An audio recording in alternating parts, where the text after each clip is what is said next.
Hello, magandang buhay. Andito na naman mga kaibigan ang inyong si Kuya Joe. Tara mga kaibigan, samahan ninyo ako sa aking pagkakalpintero. Isa rin kasi akong kalpintero mga kaibigan. Kaya lang mga kaibigan, dito lang ako sa amin gumagawa at nagkakalpintero. At ito na nga mga kaibigan, sa palagay nyo, ano ang gagawin ng inyong si Kuya Joe? At ayan mga kaibigan, ginuhitan ko na.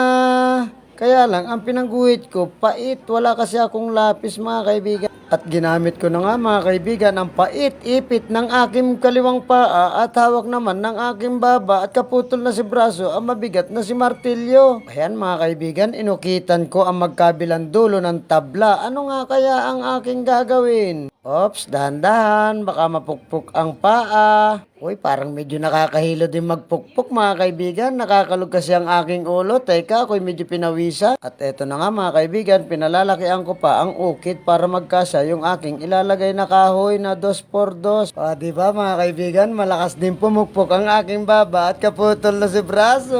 At ayan nga mga kaibigan, kung napapansin ninyo, nagpagupit nga pala ako doon sa mga nakaraang kong videos. Mahaba pa ang buko pero ngayon, kalbo na ako. Ayan mga kaibigan, puputulin ko nga pala itong 2x2 ipit ng aking babat, kaputol na si braso, ang lagari. At eto na nga mga kaibigan, na maputol ko na nga, inilagay ko na.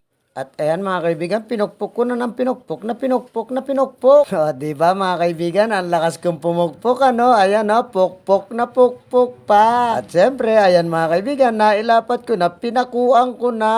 Ayan, naikabit ko na mga kaibigan. Ano mga kaibigan, alam nyo na ba kung ano yung aking ginagawa? Ayan, nakikita nyo na mga kaibigan. Teka, sige, pukpok pa. Medyo sisipatin ko lang. Na mapakuhan ko na nga mga kaibigan sa gilid. Ayan, papakuhan ko naman siyempre ang brace para lalo pang tumibay. Alaga ko pong pusa yan. Nakidaan lang, bumabantay din sa akin. At eto mga kaibigan, pinapakuhan ko na nga ang brace siyempre para tumibay. At namapakuhan ko mga kaibigan, ayan, pagod na pagod din ako, hirap na hirap. At eto na naman mga kaibigan, puputulin ko na naman ang 2x2. Ayan mga kaibigan, maglalagari naman ako ngayon. Gamit na naman ang aking baba at kaputol na si braso. Ayan, hindi kaya subakit ang bewang ko nito. Ayan mga kaibigan, ganyan ako kung maglagari. Sabi ko nga, pag gusto may paraan, pag ayaw may dahilan, diskarte lang yan. At ayan mga kaibigan, aking iaayos at uukitan ko na naman ang kabilang dulo para malagyan ko rin ng paa. Alam nyo na kung ano, no, mga kaibigan. Yan po ang inyong si Kuya Joe, para-paraan. Ayan, lagari ng lagari. Sumakit kaya ang bewang ni Kuya Joe? Tingnan natin. Ayan, di ba? Yari na yung kabila. Sa kabila na naman, mga kaibigan. Ayan, uukitin din po yan. At syempre, gamit na naman mga kaibigan ang martilyo at pait. Iipitin na naman ng aking baba at kaputol na si braso.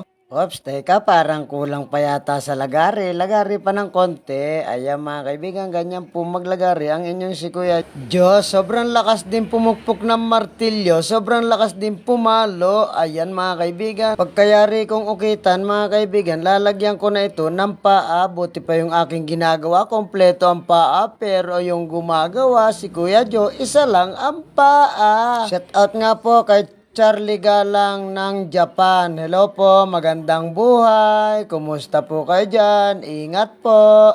At sana mga kaibigan, pakishare po ninyo ang aking mga videos para ma-reach ko ang 10K followers mga kaibigan. At syempre, patuloy nyo akong suportahan mga kaibigan.